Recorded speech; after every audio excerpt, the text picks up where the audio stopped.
Cash Call, everybody. One more week of Dale Archdeacon and Brian Curtis back again for our riveting podcast where we are changing lives across this great country and maybe Canada too. Right, Brian? Yeah, absolutely. It's fun to be able to help people have some success. And I don't know about you guys, but that's one of my favorite things is to teach somebody something and then they go out and have success with it. So it turns my crank. That's what makes me go. So that's great, man. Yeah, excellent. I love doing that stuff too. And so, hey, everybody that's chatting in, hi, good to see all of you again. Here's what I'll say is that we do like to do a little Q&A if possible. If anybody has any questions or specific scenarios you want help with, see if we can get it done within the show here. I have a call today. I'm taking it easy today. I have a fun one that we're going to listen to. It's just funny, right? And so I figured I'd bring a little bit of levity because we're, I don't know. I don't want to say that we're too serious, but it's a funny call. We'll take a break. I'll play a funny one. We'll listen to how that goes, and then we'll talk about it. Sound good, Brian?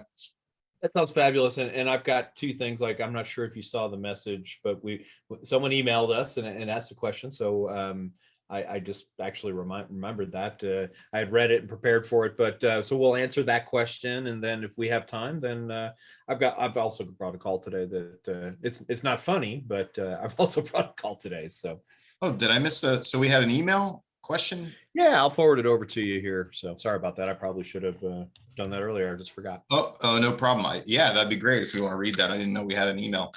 Because Brian and I, don't share email addresses. We don't. You know what I'm saying? No, we have different email. Yeah, it got sent to you, but I'm going to guess it ended up in a spam folder and that type of thing. So such is life. Got it. All right. So I'm going to play this funny one over here. And this is an expired call. And sometimes when you're doing outbound prospecting, stuff like this happens. Give me a thumbs up when you can hear it, Brian. Hello? Yeah, hello, Mary. No, it's her husband. I'm male. Oh yeah, hi. Yeah, I'm so sorry. It's kind of hard to hear on these headphones sometimes. How are you doing, Mr. Bayer? Well, I have a lot of room for improvement. I want to sell this house, and I want you to buy it. I want you to bring 10 people through in the next 20 minutes so we can get rid of it. Is that how you're feeling? Yep. Everybody wants it now. It's on the market for 3 months, and we had 3 showings.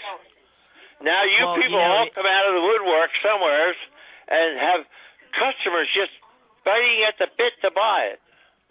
No, hey, I hear you. I know that this is what happens. It's because how it does. Because you saw it was off the market, so that's why everybody wants to list it. So let me explain to you why that is happening. And basically he just hung up. Hello, Mr. Bear. Yeah, he's gone. So sometimes that happens, man. Like, Brian, do we even have any advice on what to do? I do have some advice, actually. Go for it. He kept trying to talk over him. Yes. At the end. So I would give advice there. Like, and it's hard. Like, I was talking to an agent yesterday about this. They're like, what do I do? Like, I want to do this. And so one of the things that I tell people all the time is be a little bit more patient and wait for your turn. And it's frustrating because, like, the answer, how to help them, how to close the objection, all this stuff. And you're just like, shut up, it's my turn to talk. It's never your turn to talk until they're done talking. And, right. We've all done it. Dale's done it. I've done it. You get excited and you're like, oh, I got the answer. Let me tell it to you. Slow down. And that's one of the things I really had to listen to him, give him the opportunity to. Exactly. Like, there's a chance if this guy would have been able to go on his ridiculous spiel that he was on, that you might win, sir. And it's funny. I've listened to Tristan do this. He's one of the best people doing expires and FSBOs. Literally, like, I've watched him mirror match somebody. Sir, I completely understand. It's so frustrating with all these agents. And what you're doing, you're mirroring and matching their irritation, their frustration. Now, you can't live there for 15 minutes, or otherwise, all you're doing is ramping them up. But when you empathize with people, when you say things like, sir, that's so frustrating, it really gives a bad name to our industry. So, by the way, I'm not calling for any of that. But what I would like to know is, whatever, switch over to that. Yeah. And again, it doesn't always work. So it is what it is. Yeah, absolutely. You just match them, right? You got to match the intensity, match the energy, be on their side of the table. And I think that that actually works better most of the time, Brian, than when you're like, when you try to do the opposite energy, right? Like they're angry and they're yelling and you're like, oh, I totally understand. Yes, no, I get it, right? That like trying to like, you're not matching them when you do that kind of stuff, right? You're not mirroring them when that happens. So that's the issue. Yeah, it's funny. And Tony Robbins talks about this. Most people, when they come to handling objections, go like this. What I'm going to suggest is you go like this, run parallel with them. Eventually you're going to have to flip it, but it's easier when they're like, you know what, this guy gets me. This guy is listening to what I've got to say, I like it. So, maybe he is different than somebody else. And you are being different because everybody else told them why they were dumb. They didn't use those words, but they did. They're like, listen, you're a moron. This is what's really happening. Just because you don't say the word moron doesn't mean that you're not communicating that this person's a moron. So, be on their team. Even if their team is Team Idiot, join Team Idiot for a while. It's okay. And it'll help you get better. And then, most people are just frustrated, especially expireds. Like, can you imagine being an expired in this market? Like, no. Did your house just suck really bad? Was it super overpriced? Did you get bad? I mean, I think we've you had have to try this year. You have to work on being an expired in this market. Like you've earned it. You worked hard for it if you're an expired in this market. So anyway, Alex Montalvo says harsh. I'm not sure if I was being harsh or whatever, but but seriously, I like to have fun, and Dale does too. No, he meant the call. He meant the call. Oh, gotcha. I know Alex. I'm pretty sure he meant the call was harsh, because I'm sure Alex will be like, "What do I do here?" But yeah, that all makes sense. So do you want to do your call and then we'll get to Jesse's question? Let's do Jesse's question first. I want to make sure that we answer that, and who knows, how long that's going to end up, because sometimes we pontificate and, again, we ask people to send stuff in, so I don't want to ignore it and go, oh, we didn't get to it. So Jesse, we really appreciate you sending the call in, and absolutely, if you want, I will go ahead and read that. So how do you approach old leads in your database that may not remember who you are? For example, I have older circle calls, realtor.com leads, open houses, etc., that I did not consistently follow up with enough and lack significant rapport.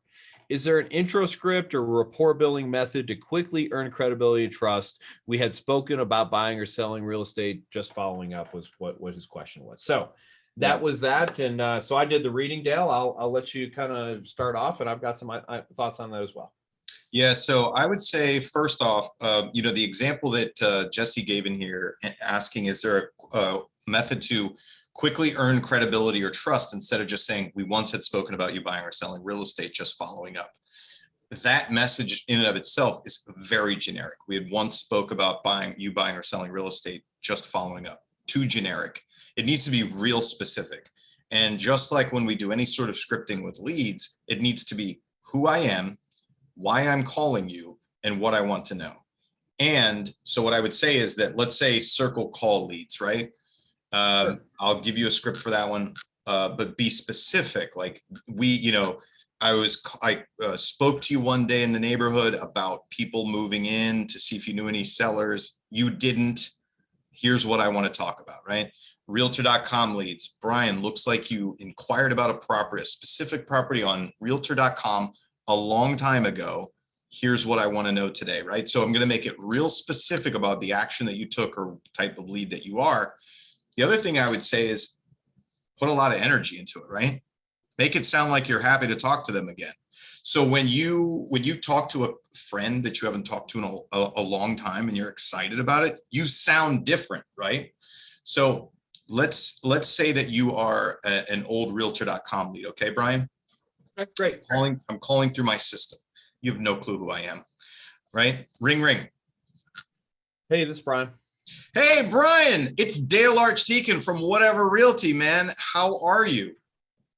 I'm doing good. How are you? I'm doing great. Listen, it looks like you inquired on a property a long time ago on Realtor.com, and I don't know whether you ever ended up buying or not. Did you guys end up purchasing, or are you still in the market? No, yeah, we have, we bought a house before we made that inquiry. We still own that house, and never bought anything else. Okay, so let's break down what I did, right? first of all, I sound like I'm really happy to talk to you, Mhm. right? Brian has no idea who I am, but Brian immediately is like, this person is happy to talk to me. I feel like they know who I am. I should figure out who they are. Right, Brian? Yeah, and let me just point something out too. I don't know if you guys saw it, but I watched myself do this. Now, obviously, we're not going to see the people we're talking to, but when Dale said that, I actually smiled. Why? Because Dale and I have a rapport. You know, we're friends. We know each other. And he came in with this energy. And guess what? Whether I wanted to or not, I took on some of his energy. And, you know, people really diss on stuff like that. Oh, you're crazy. That doesn't come through. I promise you, Totally this does. is real stuff. We are we are energy, and I don't want to talk metaphysics, but we are energy, and we receive and give out energy. You know, show up. You know, there's nothing that makes me realize a telemarketer's calling when they go this. Is this Mr. Curtis? And do you still own the 2003 Chevy Blazer? I'm like, okay, no. This guy bought my name off a list, and you know, I never even owned a Chevy Blazer. So, you know, that's different. Like, hey, you know, hey, Brian, this is Bob with such and such. Oh, hey, Bob. I don't know what it is, but it's not a miserable experience to talk to Bob. So maybe I'll have a conversation. Yeah. I want you to put yourself into an excited state to talk to every single one of those leads in that list whenever they answer, because they are all a unique little flower, right? And they want to feel special and they want to feel happy. And you need to be excited to talk to them just like they're an old friend, like your old friend, Brian Curtis. Okay. Yeah, and let's talk about some organizations. I think this is important. You know, he broke this down into circle prospects, open houses, realtor.com. If this is me, I'm going to call those in blocks. And here's what I mean. I'm not going to call a circle, then a realtor.com, then an open house, because I'm doing it quick, like basically next until somebody calls. So I want to know what my script is. So I'm going to call all my open house leads for in one setting, assuming I can get through them all.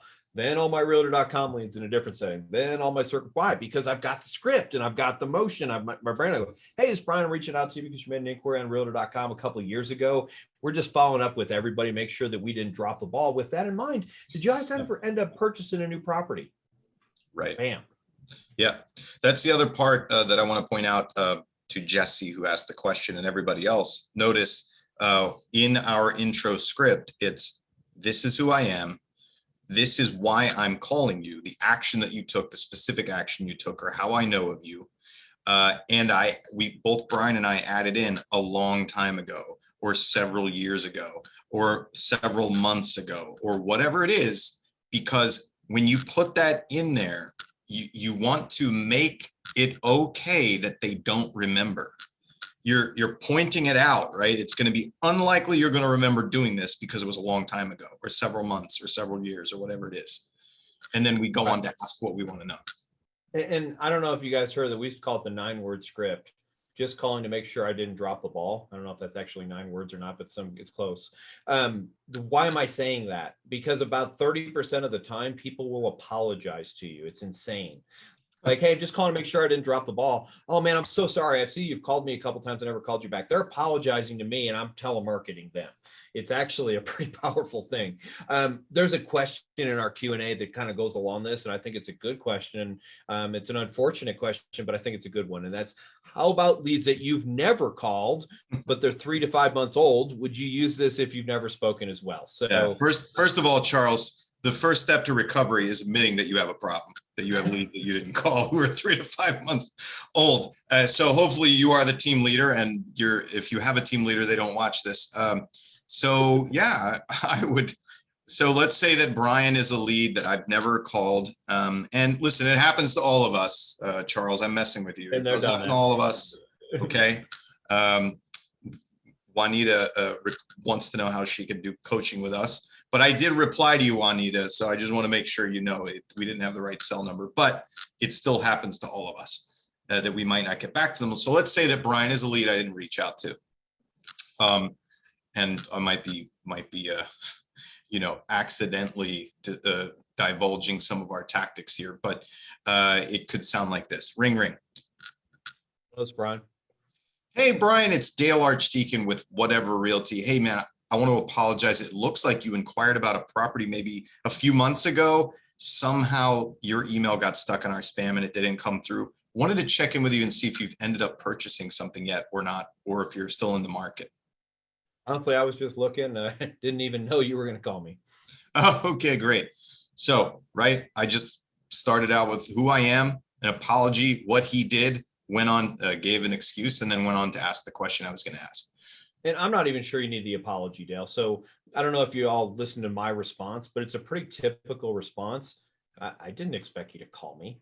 It makes my head hurt that they didn't expect. Like if I fill out a form and put my phone number on it, my expectation as a consumer is that someone's going to call me. But everybody who's ever made phone calls has heard this. Well, I didn't expect somebody to call me. And I want to say, well, why did you think we asked for your phone number? Don't say that. Bad script. Yeah. But so you don't even necessarily have to apologize. Hey, this is Brian. We're reaching out to people who have made inquiries in the last couple of months, just checking in.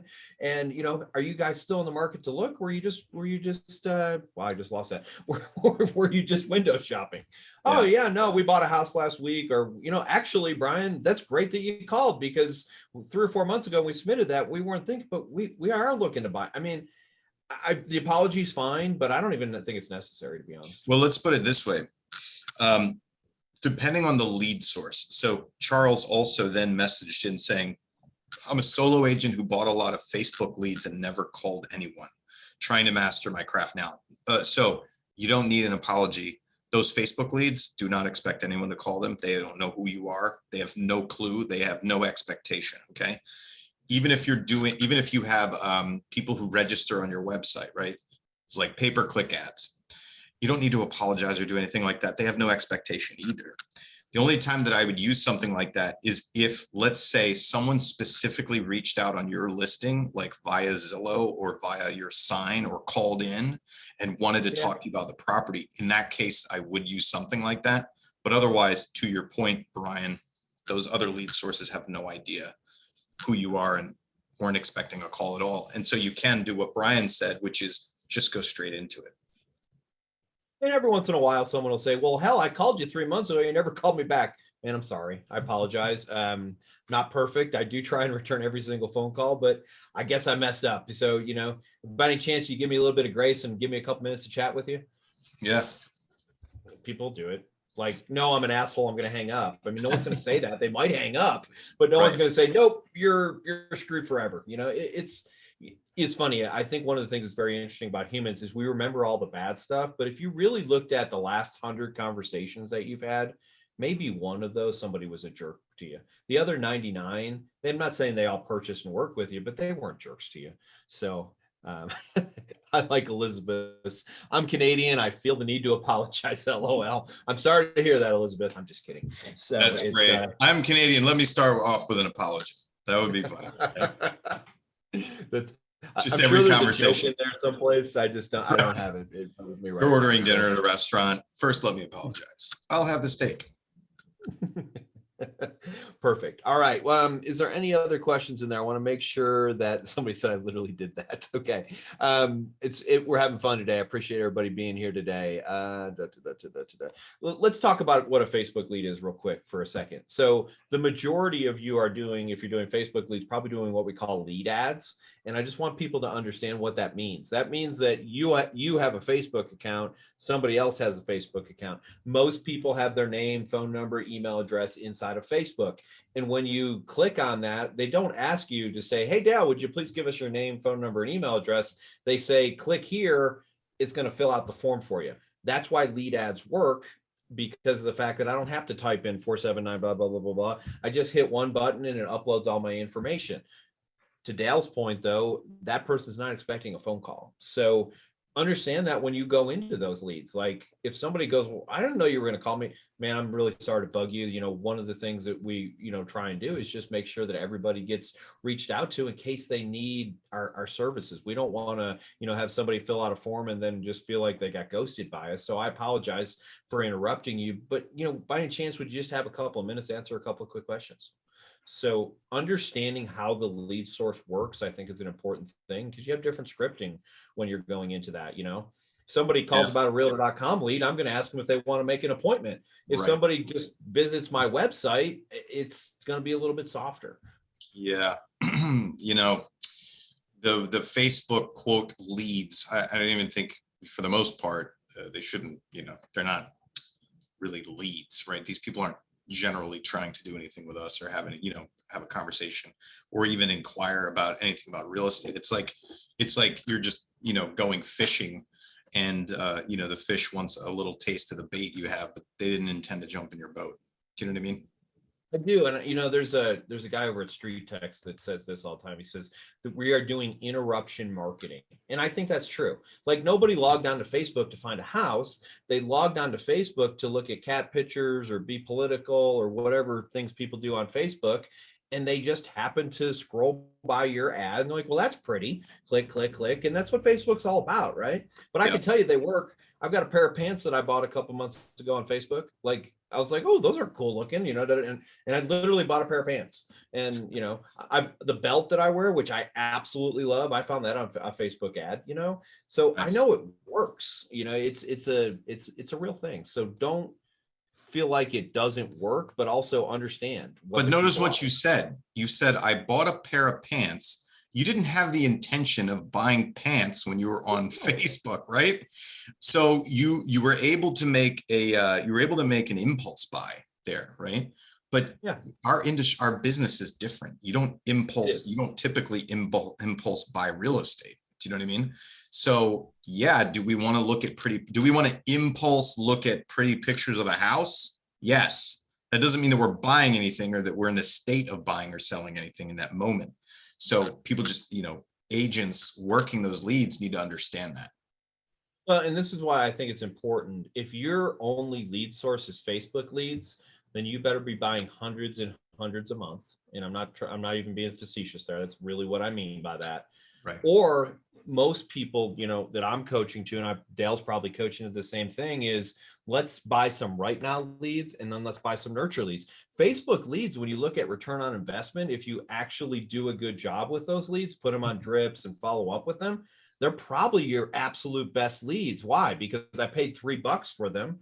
And if I follow up with them for 2 years, I make 5,000. Well, that's a pretty good return on investment if you look at it from that perspective. So I am not here to tell you don't buy Facebook leads. I'm here to tell you, understand the expectation of the lead. And yeah, they're top of the funnel is what looks like Noreen said, that they're top of the funnel. And that's exactly what it is. Now, I will say that probably somewhere between 0.5% and 0.3% are bottom of the funnel. They just happen to be on Facebook, but yesterday they were on Zillow and they went and looked at a house over the weekend and an open house. So there are some people who are right now leads. It's just they didn't log on to Facebook for that. They just happen to log on to Facebook and be a right now lead. So they exist. And that's why my number was about 200 a month. If you look at that, 200 a month times 0.5 gets you one closing a month. And I really do believe if you buy 200 Facebook leads and follow up with them diligently on the front end in the 90 to 120 days, you'll probably get about one closing a month from that. Yeah. I think it just needs to be part of a healthy lead mix. You know what I mean? If you're going to do it, it needs to be a healthy lead mix. Just like, nobody's going to build an empire just circle prospecting, right? It's kind of the same concept. Yeah. And I think sometimes we look back at like people who have been successful, who have built stuff doing FSBOs and expireds. And I can tell you, in a different market, you can make a living off FSBOs and expireds. I've watched people do it. I've done it. Yeah, Dale's done it. There's an example. I've done some of it, but I wouldn't say it was my only lead source by any stretch. But there are those lead sources generally don't exist right now. And here's the good news, though: it's pretty easy to capture a buyer nowadays. Now, getting that buyer to closing is a little bit more challenging because of our market, but it's relatively easy. So, what would you suggest for a returning agent from maternity leave? Few friends recently moved to a new city, currently no listing and one lead. So I'm going to hopefully not butcher your name, Kasia. I don't know. I apologize. I'm sure I butchered it. I apologize again. What I would say to that is a couple of things. So first of all, there's more options than being a single agent. So you may consider joining a team for, say, 12 months until you get to know the area, until you build the sphere, until you see, because what's a team? Theoretically, they're going to be somebody who's going to give you some leads and give you some training about the area. And maybe it's not even, we didn't ask if it was out of state or not, but I can tell you right now, you move to a different state and the contracts are different and all this stuff that you thought you knew, you don't know anymore. So I would look at that. Again, you can start building up with Facebook leads, or you could try and, I don't know your market, open houses is a great way to get right now buyers, assuming that that's something that's feasible in your market.